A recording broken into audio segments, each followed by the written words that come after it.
Okay, so continuing on with operator, let's have a look at how we can use the pitch envelope. And a nice thing to try that on is creating a kick drum sound. So let's have a go at that. Starting from the default state, we're going to use a sine wave to start with for this one, and we're going to try and create just like a simple kind of deepish kick drum sound. So first thing I want to do, and it doesn't really matter what order you do things in, so just whatever suits you, is I'm going to set my oscillator to fixed. Okay, and this way I can just choose a single pitch, and it doesn't matter which note I play, I'm just going to get that one pitch. Okay, so I'm going to choose this frequency. It doesn't matter. Basically, you might want to tune this to suit the pitch of the song that you're working on. Okay, so quick tip for drums is to use the trigger mode.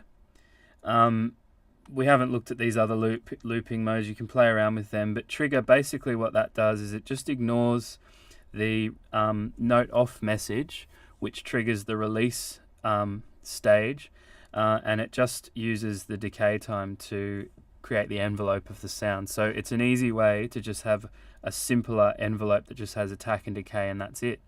So for transient sounds, or like drum sounds, percussive sounds, trigger is a good option. So I'm just going to tap away here, and I can just use the decay time to shorten or lengthen the decay.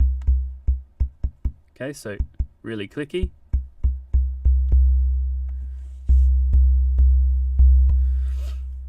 Okay, so I'm going to shorten that to sort of somewhere in between, and we can play around with that more later on. Now, I want a bit of attack in this. There's a couple of ways to do that. As I said, we're going to use the pitch envelope, so let's have a look at that. Pitch envelope has the destination set to the pitch of the oscillators, which is okay, that's what I want. And I'm just going to basically create a pitch envelope that starts very high, so 48 semitones above the destination, or the actual pitch of the oscillator. So it's going to come down from 48 semitones to wherever it is, and in this case it's 64.4 hertz. And then I need to shape the envelope. So let's have a listen to how this sounds. Now, it doesn't do anything until you increase the percentage of the envelope. So I'm going to put it to 100% and press a note. If I slow down the decay, you'll hear this happen over a longer time.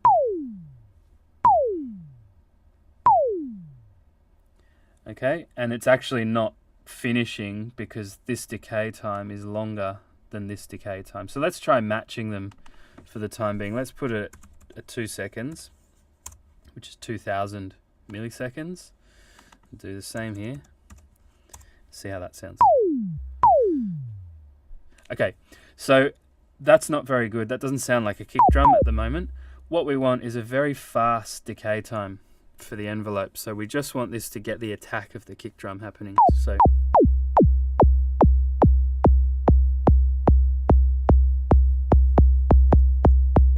So without the pitch envelope, with it.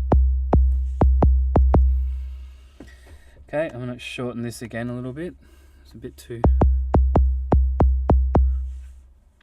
Okay, if I want to increase the attack even more, I can muck around with the phase control of my oscillator.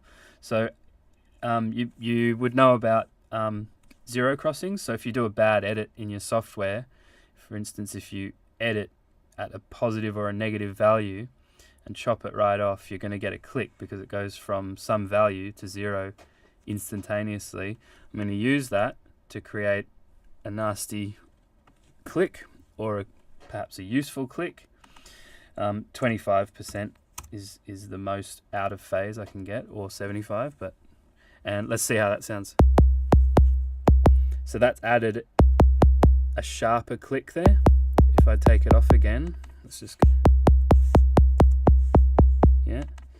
25. It's got even more of a click. So I'll leave that in there for the time being. We can fatten up this sound a little bit, and remember you can adjust the pitch, so maybe that's a better pitch for you. It doesn't matter, whatever suits what you're trying to make. Yeah, fattening it up a bit. Sometimes you can use the filter. I'm not going to actually filter out the high frequencies. I mean, you could shape the sound more if you wanted. I'm just going to leave that open. But what I'm going to do is just use the drive function of this these analog sort of emulation filters. So let's just crank that up a bit. There we go, that's really chunking up now. Turn it down a bit, but it's given it more body. That's really quite chunky now. And now if I want, I can use the filter to go from a really like a softer. I'm gonna make my frequency lower here again.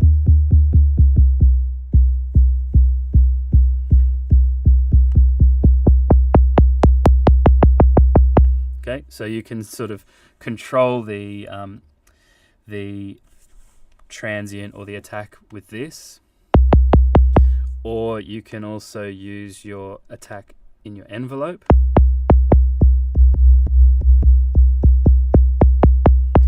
So there's a number of ways that you can kind of add or subtract more attack to the sound. The filter, even with it open, just using the drive gives it more body. Maybe that's a bit much. I'm going to ease that off a bit. Okay. So there's pitch envelope in combination with a few other things to create a kick drum type of sound. Right, let's do one more thing with a new operator. So I'm just back to another default state here. And in this video, in this part of the video, I want to talk about a little bit about the routing that's going on here. So we would have talked about subtractive and FM or frequency modulation synthesis in class. Let's have a quick look at how that works. So these are the different ways that the filters, that the oscillators can be routed. This one here is in parallel. So what that means is each oscillator, I'm just going to turn them all down, when you turn it up, is going to be sent to the same output. So to make this a bit more obvious, I'm going to just use, I might even use noise for this one. So at the moment, this oscillator's turned up, and it's going to the output of the track in Ableton. And then if I increase this one, it's going to be summed to that output as well. So they're not affecting each other, they're just both going to the same output. Parallel, yeah? And I could change this to something else to demonstrate that again. And same again. So I could pick another oscillator, I'll use noise here to make it. And I can shape, or I can add these oscillators together to create whatever sound I want. And the same filter and envelopes and things apply to these as before. So that's standard parallel processing. So each of these are going to the same output, but they're not affecting each other. Now, if we have a look at the opposite end of the routing options, so we'll go to this vertical one. This is series. So this means that everything comes through oscillator A. The other ones aren't audible by themselves. So let's try that. Turn this one down, turn this one up, and you can't hear anything. So what happens here in FM mode, this is FM mode, is frequency modulation. So what's happening is this waveform, or this oscillator, will be modulating the frequency of this oscillator, and it creates a completely different result than if we simply sum the outputs together. So this is just like having 4 different tracks with 4 different oscillators, whereas this is like having one oscillator's output controlling the frequency of the next oscillator in line. So let's listen to how that sounds. I'm just going to use 2 sine waves in the beginning.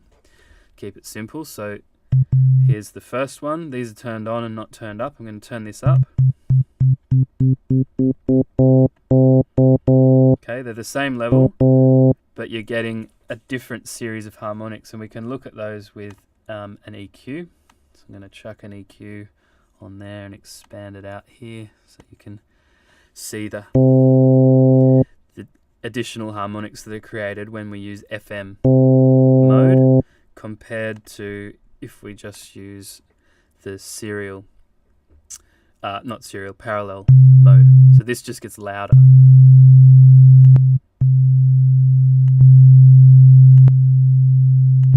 Okay, compared to FM, let's turn that off. Totally different thing. As I said before, this oscillator is not audible by itself. Its output is going to control the frequency of this oscillator. Now, interesting things happen if you detune these.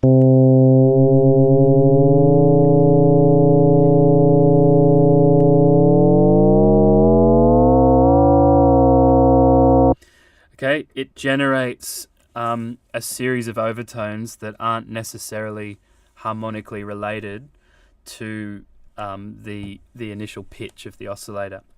So it can sound very enharmonic or not tuned, essentially. And if you add more and more and use different waveforms and all sorts of things, it can very easily get very complex very quickly. So I'm going to add another one in and show you what happens.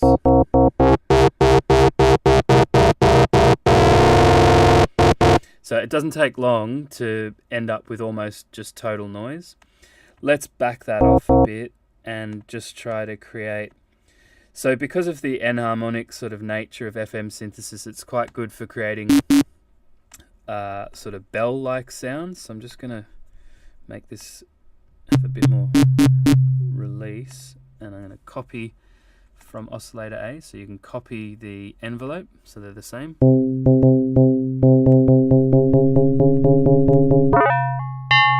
There we go. So I've bumped this up a couple of octaves and detuned it a bit. So I think you can hear there already that we're getting this kind of bell-like sound. Or metallic is another way to say it. So that's basically, one of the uses for FM synthesis is that you can use it to make enharmonic sounds, metallic bell-like sounds, or to generate sort of wild and unpredictable harmonics. And then when you use modulation and filters and things, you can come up with some interesting sounds. Let's go down an octave. And maybe add a bit of this in. So it's just starting to distort there. If we copy the oscillator up again, the filter there.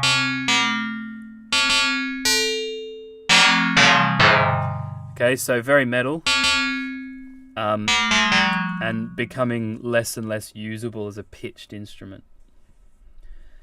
All right, let's leave that there for operator.